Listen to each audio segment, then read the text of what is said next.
काजे जादव जी का विचार बा? हम रौरा हाथ में आवे वाला नहीं खे। जाने हम बारूद हैं बारूद, हमें छूने की कोशिश करोगे तो जल जाओगे।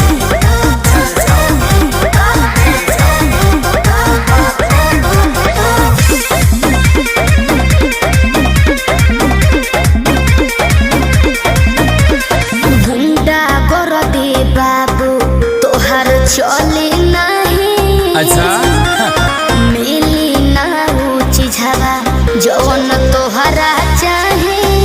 देवे के अरे सीधे सीधे मनबू की, सीधे सीधे मनबू की गोली चलबू हो।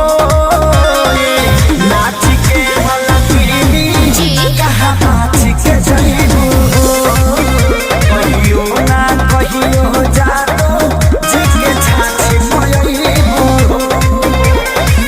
नाच के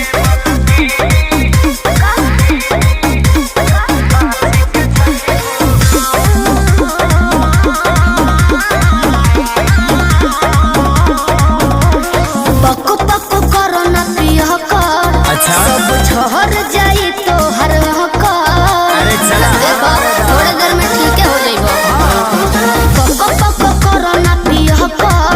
सब झहर जाई तो हर कर। जाने हल्का मिलाना यही रान के। अच्छा। आज रात भना चाहे तो है बांध के। अयो दादा ढेर मत फेंको। सुना हाथ